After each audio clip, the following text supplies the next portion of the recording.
franchise business. Welcome back, everyone, and welcome to another live session of Franchising with Fasa. Our guest today is Carl Shultz of World Class Coach. Over the past 25 years, Carl Shultz has started more than 20 different businesses and owned 3 franchises. Carl is currently the CEO of World Class Summits and World Class Coach, where he coaches and facilitates leaderships and business development programs in Zambia, Malawi, Botswana, and South Africa. At World Class Summits, Carl is the host of a number of annual online summits focusing on specific industry, where he works with industry experts to reach and present industry-focused solutions to promote business growth. And to remind you, say hello and welcome if you know anybody who's interested in a franchise business opportunity, or maybe they want to get into business or start a business. Perhaps they want to get into coaching. Share and like this with anyone you feel who may be interested in this, and share and like it in any event. So we'll be back shortly after this to chat with Carl.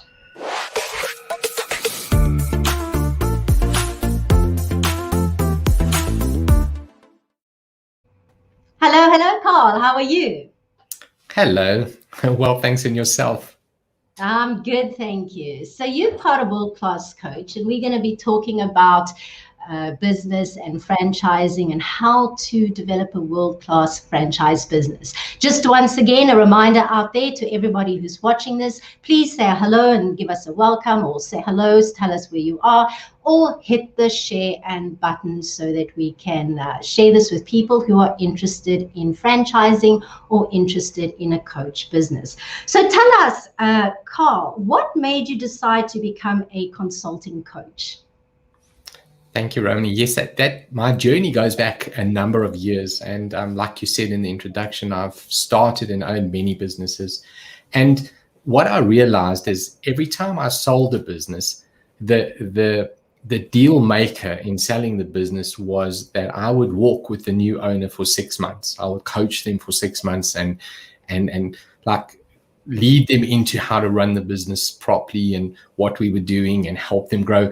And I found that during those 6 months, the business grew. It like in some cases, we doubled the turnover compared to when I had it. And I realized that my real strength is not really in starting and running a business. My real strength lies in helping owners of businesses develop and grow their business. Because I had all the ideas, but you know, when you have a business and you're working in your business, you don't have time to sit back and build a strategy and work on your business. And so oftentimes when you're working in your business kind of stagnates and it grows, but it's like very slow. But when you have a consultant or a coach that comes alongside you and helps you have that like overall, that bird's eye view, you're able to do amazing things. And so every time I'd sell a business, I'd be coaching the guys and consulting them and consulting to them, and they'd fly. And I thought, well, maybe I should be doing this rather than running my own business. And that's what I started doing. And since then, I've just never looked back. It's been amazing. That sounds very interesting, actually. I never really thought of that, because it is true. And I know from personal experience and also being in the marketing arena, you know, when a business struggles or people get too busy, marketing falls at the bottom of that list. You know, yeah. It's like, we'll get back to it. No, we'll get back to you another time. We're too busy. And so, yes, it makes perfect sense, because our businesses do stagnate. They do, because we get so busy dealing with clients, and then we have to deal with this, and then we have to deal with admin. And so, you know, it's like your business kind of doesn't grow anywhere. And then you're trying to make sense of things. And now it's like, well, who, what, when, how. So it makes sense what you're doing. Yeah, I like that. So what are the benefits of using a consulting coach then? I think if you think about somebody that can come alongside you and can just help you identify some of the things that you're missing, help you focus a little bit. I think focus is a big thing. When you run your own business, like you say, you really are chasing your own tail most of the time. You're managing people. So in smaller businesses, you everything in the business. You're the salesperson, you're the marketer, you're the cleaner, you're customer relations, you are everything in your business. And so a coach can just come alongside you and help you make sense of things, help you, prioritize your time, set goals, and bring a little bit of structure and order, and just help you flow a little bit better. In a bigger business, like your medium-sized businesses, you end up being a manager. So you're now a little bit bigger, and you've got people that you employ to do the work for you, but you end up managing them all the time, micromanaging, managing, looking at KPIs, looking at results, setting goals, all that kind of stuff. So you're like so busy doing all of that again, you don't have time to just like step back and be a business owner. In bigger businesses, the executive decisions, the managing your leadership team and all that kind of stuff is where a coach can come in and help you. So a coach is pretty much really your own personal board of directors that comes alongside you, helps you identify some of the things you should be measuring, helps you focus a little bit, help you also look after yourself, take responsibility for some of the things you're not doing, looking after your health, your own personal wellness, those kind of things. Have you got a strong team around you? Are you managing your team properly? Are they being developed? Are you creating this environment for growth? So there's just so many benefits of having a coach. And in South Africa, I think it's a fairly new concept, especially to business, to bring on side a coach. And yeah, it's changing. It is. And I mean, I never really quite thought of it. I've always heard of people having coaches, and when you look at coaching, and like you say, it's relatively new. I've known it to be quite existent within South Africa, but I think there's almost like a mindset of what a coach actually is. I mean, I'm sitting here listening to what you're saying to me, and I'm thinking to myself, it's almost like having your own sounding board, is it not, within your business? And so people don't often think that there's a benefit to actually having a coach for various reasons. I think people kind of use it more for personal development rather than kind of like a business coach. Like overseas, I think they're more into where you'd have a business coach coaching your business, whereas over here, it's still not really, or it's kind of perceived it's for very successful people almost. If And I mean, think about it as a business owner, and you being a business owner yourself, it's a fairly lonely road. Because you don't really, I mean, you can't speak to employees about stuff. There's certain things you just like don't share with them. You can't speak to your competitors because that'll put a damper on your business growth. So who do you actually talk to? You can't go home and speak to your family because they don't get it. And also you need to separate your family from your business.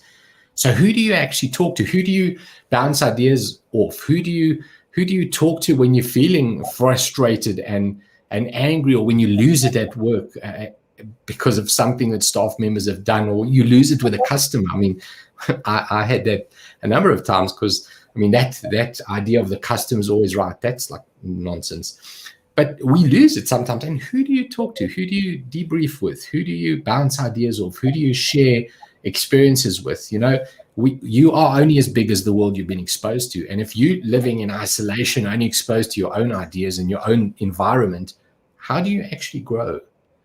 And a coach brings that to you.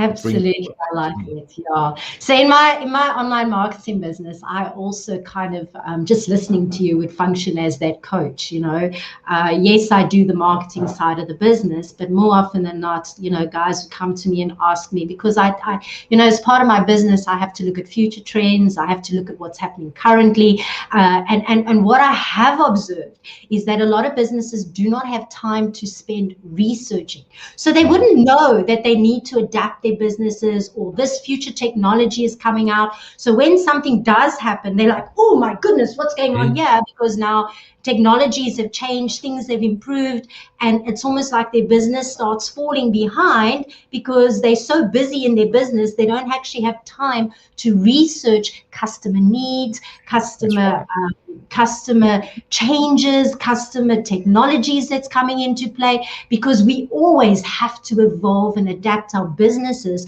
according to what's happening in the world climate, but also what your customer is needing at that time. Yeah. And that's where I see a lot of businesses falling short in those areas.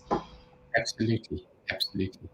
And what we don't realize in business, that there's cycles. Everything's a cycle. There's a product life cycle. There's all these cycles that happen, and we get so busy in our business we don't realize the cycle's busy going down. And Yes. we don't adjust. We don't innovate.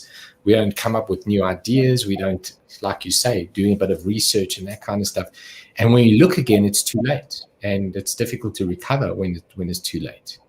It is. And you can stagnate very, very Yep. easily. It's very easy to get into that comfort zone of what is normal, or, we're happy with the way things are. We don't really want to change, because more often than not, change is fearful. It is taking that step into the unknown. And so that's where a person like yourself, or, can come along and say, you know what, it's actually okay. You can do this. It will be good for your business, That's right. So tell us, why did you decide to franchise your business? That's very interesting.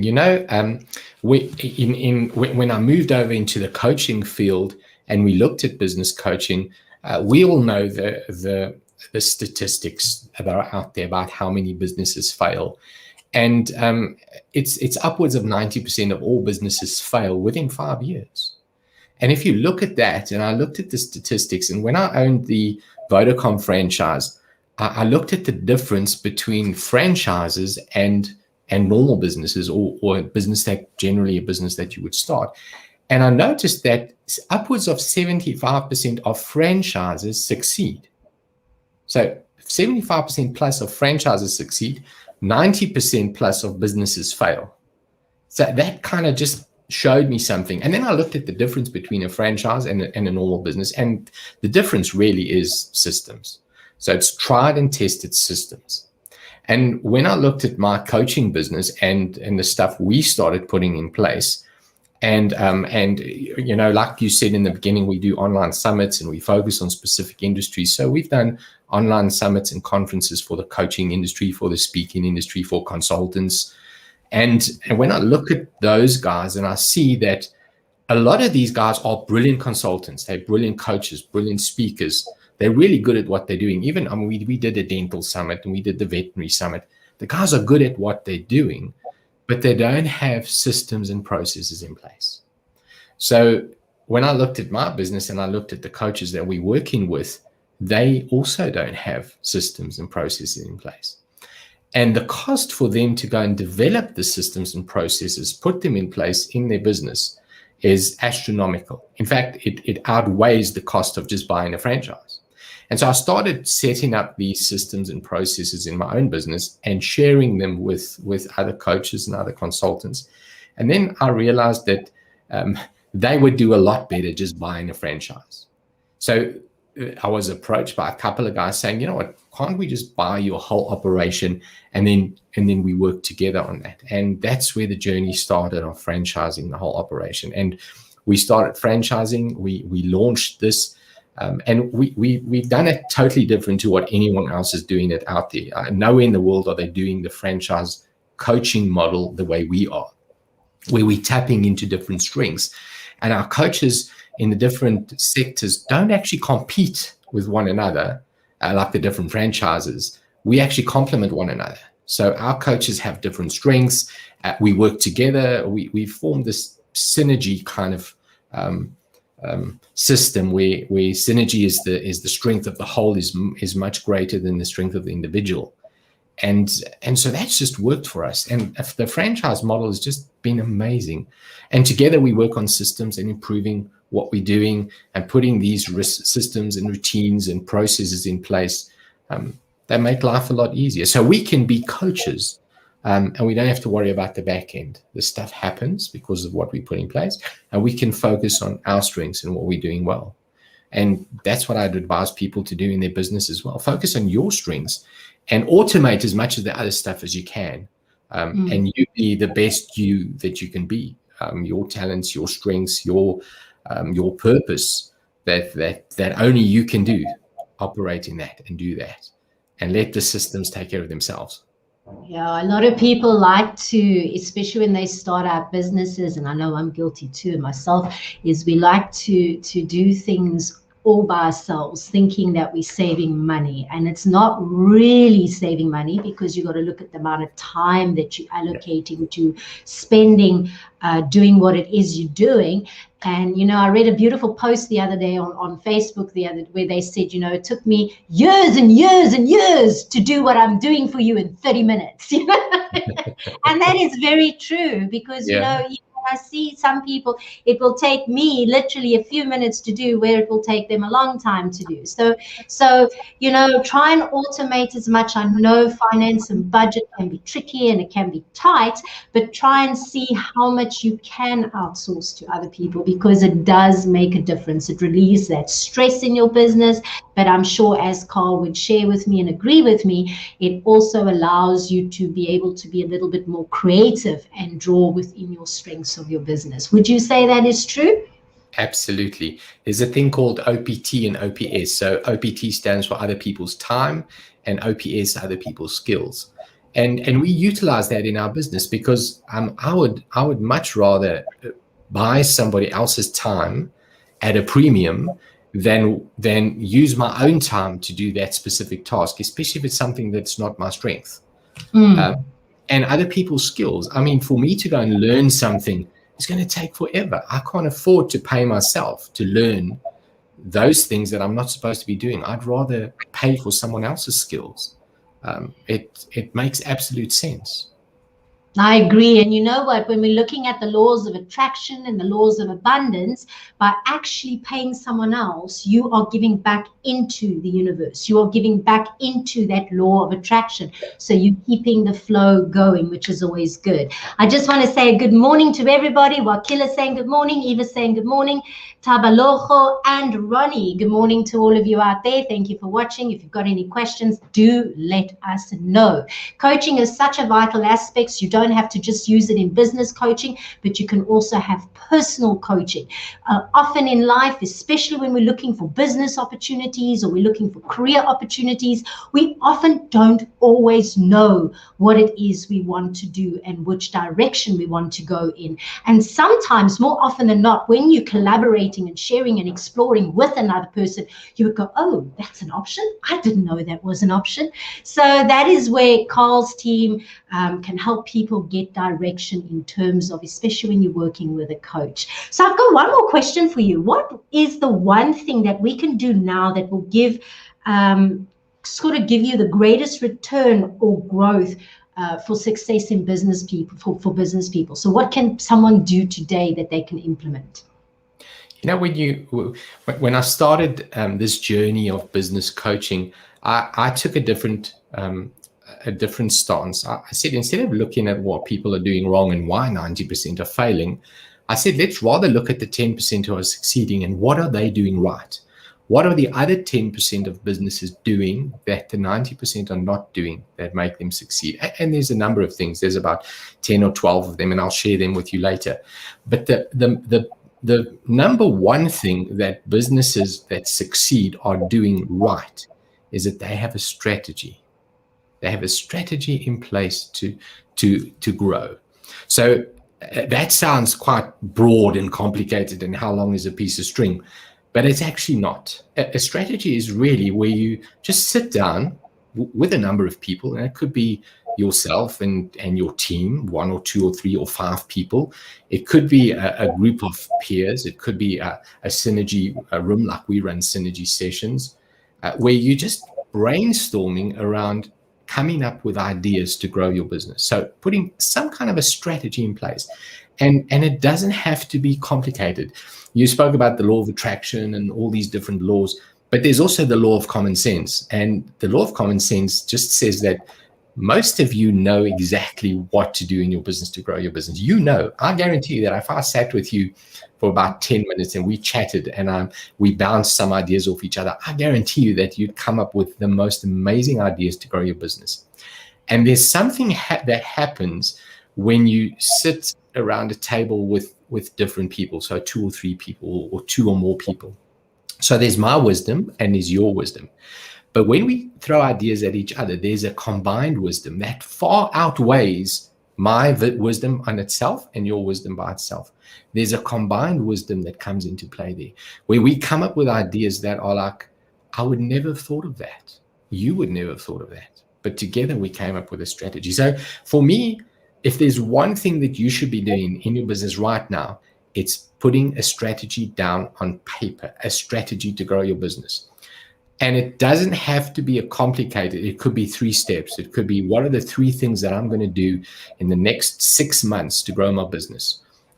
And I promise you, if you ask those questions, you'll come up with stuff that you can do now that won't cost you money. It won't cost you major expenses and time to implement. Simple, basic, common sense stuff that will turn your business around. We sometimes try and complicate things. We sometimes try and think that the answer is out there with some guru and some cloud. After a year of meditation, you'll find it. It's not like that. The answer is way closer than that. It's in your heart and it's on your lips. That's where the answer is. So that's the one thing that I would advise you to do is have a strategy. Have a strategy for growth. Because if you don't have a strategy for growth, I mean, how can you expect to grow? Absolutely. Does that make sense? Absolutely. I agree. I love action plans and strategies. I do one every year. In actual fact, when I'm feeling a little bit confused or when I'm feeling like stuck, like you say, you often know what it is you need to be doing. And then once you actually sit with it and put it down on paper, it starts coming out and starts unraveling. So I agree with you. I love that. I often see people not having action plans or strategy plans, even in your own personal life. You should have an action plan and a strategy for where you want to be this year or in 6 months, because it just kind of helps you connect all the dots and put things in place. So yeah, I do agree with you there. Any other tips you want to share with us? Yeah, I think if I can, why don't you just explore the option of partnering with a coach? Explore the option of just reaching out and finding out a little bit more of what coaching means, what coaching can do for you, and take that leap. Explore the possibilities. Explore this new world of hang on a minute, I can be and do way more than I'm currently doing. We talk about a comfort zone, and it's difficult for people to step out of their comfort zone, but it's not really a comfort zone because let me ask you this question. Is it really comfortable to be battling every month, to not meet your deadlines, to have the bank and people phone you all the time and you can't pay your creditors or staff issues? Is that comfortable? And it's not comfortable at all. So it's not really a comfort zone. It's more a familiar zone. In other words, it's what we've become accustomed to. It's what we used to. And there's that kind of, to step outside of my familiar zone, something that's not familiar to me, I'm losing a bit of strength. So it's not like really fear. It's just like it's an unknown. And when we can shed the light on the unknown and help you see, but hang on, that's actually, it's not scary at all because we now are familiar with what's going on outside, what other people are doing. Let's bring it home and let's apply it in our own business, in our own life, and grow through that. I like that. We've been raised with a mindset that we must do everything alone and we must have this persona, everything is perfect, we can't show our emotions and we mustn't share that things are going wrong. I think we need to change that dynamic going forward. I think the world is ready for that dynamic. Absolutely. Lockdown taught us that lesson. Being isolated was hell for a lot of people. I mean, for a year, we had to stay at home and you couldn't get out there and just be around people. I mean, I remember when we first were allowed out, how I used to just get in my car and ride to the mall just to walk around people because, we were never meant to be alone. We were meant to be part of communities. And so as a business owner, you're not meant to be alone. You're meant to be part of a bigger picture and a bigger world. Yes. So, yeah. Absolutely, absolutely. And me, I know for lockdown, for me, I mean, I love being at home and I love being on my own, and I'm not really, and it even affected me. So I can't even begin to imagine what it was like for the extroverts out there who love to be social and out there. Whereas for me, I was like, okay, I can do this. Very easy for me to do. I'm already doing this. But then after a while, you're going, it's almost like a mindset thing. It was like I'm forced to stay at home. I don't have that freedom to go out there. So yes. Well, Carl, thank you so much for sharing what you shared with us today. It was being most helpful. And I just want to remind everybody, if you want to get hold of Carl, or if you want to find out more about coaching, how you can get involved in coaching, or maybe you just want to coach in your life, then we're going to be popping the link in the comment box below so that you can message Carl directly, ask him any questions or things you'd like to know, whether it's about the franchise business as a coach, or maybe you need a coach for yourself. And then once again, I just want to, remind you that FASA is an organization that is there to protect, lobby, promote, and develop ethical franchising across all sectors in South Africa, with a specific focus on transformation. If you'd like to know more about FASA and what they do with regards to membership, or the products that they sell, or maybe the events that they're happening, or perhaps you just have a question on franchising and need some direction, you can visit FASA at www.co.za. So thank you everyone for joining us this week. Thank you for watching. Have a super week forward, whatever it is you're doing.